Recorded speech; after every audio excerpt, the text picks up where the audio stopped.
Hey, it's Ice Age TV Day. What are we doing today? You're probably saying, hey, it's the GT500 Brittany Blue Heritage Edition Mustang you just bought.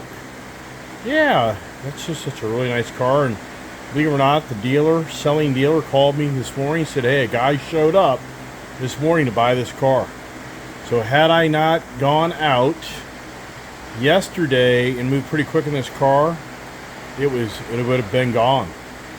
So, but anyways, what's going on, right? This is what's going on. This is what started everything. This box started the Raptor adventure right here, which then led to the GT500 Heritage Edition adventure, which led to me parting with 6 vehicles.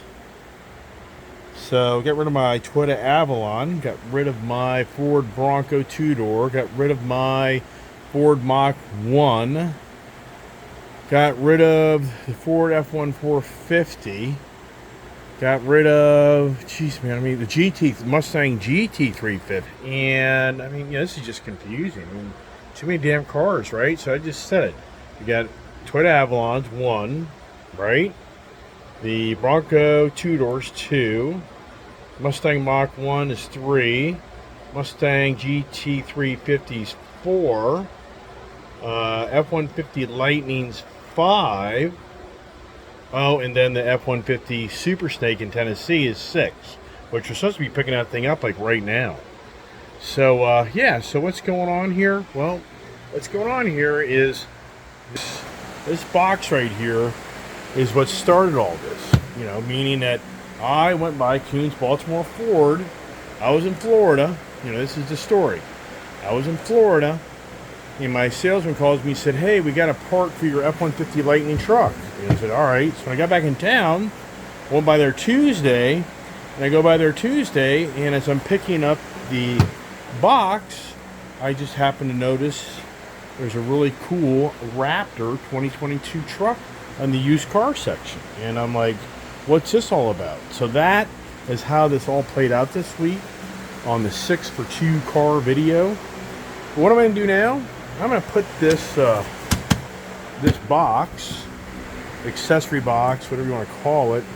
I'm looking at the instructions, and it mounts right over here on the right hand side. Got to take the taillight assembly out, which I don't think that's too difficult.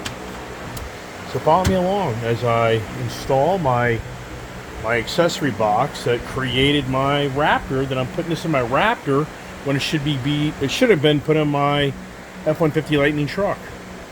Hey, follow me along. An Ice Age accessory box bed install day.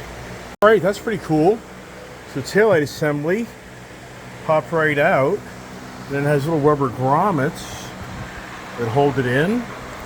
And you got a plug assembly here, so bing bam done there. And then right here, I guess it's inside here, so that's interesting. And how we get in there for that. It's right here, I think. Yeah, right down there. So what we do now, alright, so now we're gonna do, we've got basically a retainer, like washers, that this bracket ends up mounting like this over here. And I'm gonna have to first cut out holes in my bed rug to make this all work. So let me work on that right now. Alright, I've cut out my holes to match up these holes. So now I'm going to put this bracket up here and run my screws through and my back washers.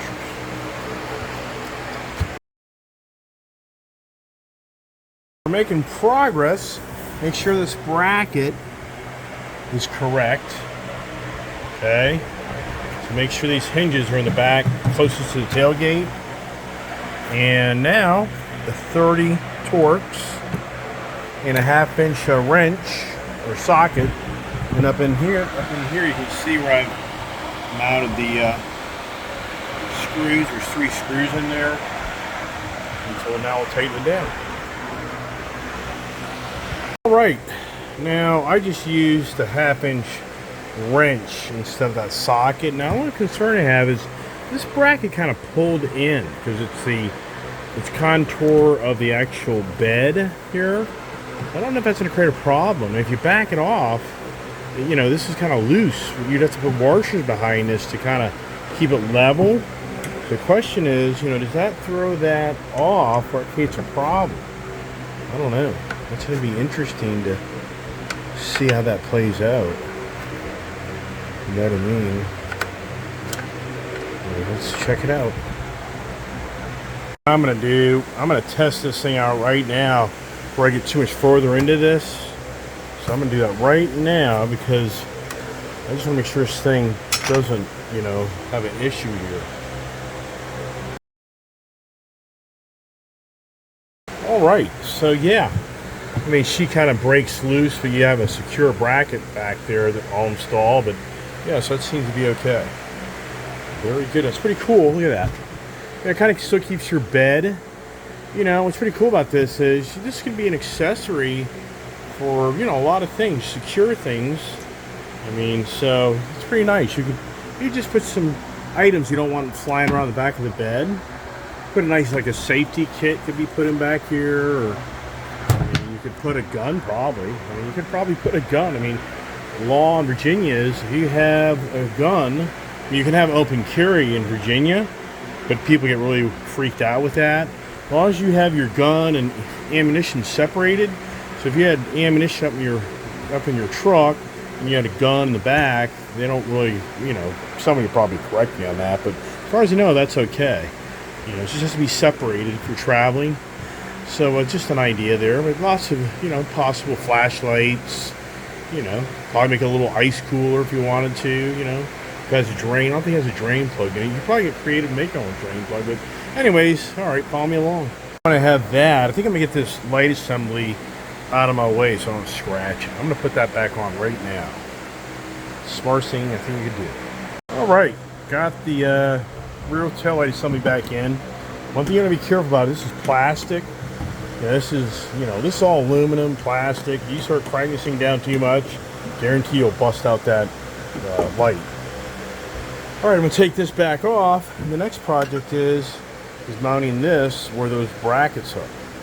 Something they didn't think through is when this now goes here, I mean, light will come out, but it definitely will take away your lighting in the back, but not a real big deal. We have it over here, you know, so I'll find do that, but yeah. So anyways, let's go ahead and it's interesting, give me 4 screws. There's already 4 screws here, so this here goes like this, then it latches into that. So not that difficult, pretty simple job. All right, got the bracket on. Boy, I tell you what, working on a bed that's carpeted is really nice. These bed rugs, I mean, it's so incredible how many years I did spraying liners and other things, and these bed rugs, I mean, just the way to go. They're weatherproof. I mean, if you're hauling concrete every day and throwing metal, I mean, I kind of get all that, but if you're not a heavy-duty contractor, this is perfect. All right, so look at this here. This should now just latch in. There it is. Okay, awesome. And then you just pull this here and it should unlatch. Look at that. Awesome. See that? That's really nice. Now, got a key in here. That's interesting. They kind of thought that through. Well, that's right. You're going to open it up. Duh. You're going to pull it out and open it up. That's nice. That's really cool. Now, what they're saying for you to do is you put a little tether on this, which kind of makes sense. At first, I didn't really know what they meant by this, but this is what it does for you. It saves this from going out too far. Okay, I guess. You know, so I guess it kind of controls it so it won't, if you're like on a hill, you have a grade, it won't come slamming back. So that's not a bad idea. And you can unhook it. That's kind of a good idea. So let's put this on. It's got a little hook. And that's what I'm assuming you do with it. Pretty good idea. All right, there she is. You know, they say you can put a lock on this here so somebody couldn't steal it. I guess if you didn't have a closed bed, that'd be more of a concern. But the tether thing, I don't know. I don't really get that. It doesn't really stop this from going any further. I don't know. I guess it's maybe so it doesn't like come off or something, but anyways, very nice. I like it. You know, it's really easy, nothing dramatic, and it seems to be pretty good quality. And how about that? So another Ice Age TV video on a how-to accessorize your Ford truck. And hope this video helps you understand it. Not a big deal. Is it worth the money? Once again, I don't even remember ordering that. It's just for me, what's so puzzling here is I don't remember ordering that accessory box. Maybe it was just a gift from Ford for, I have no idea. You know what I mean? So, anyways, hope everybody enjoyed the Ice Age TV video today. And what's up next, right? What am I up to next? And you'll see shortly. Have a great day and a blessed day.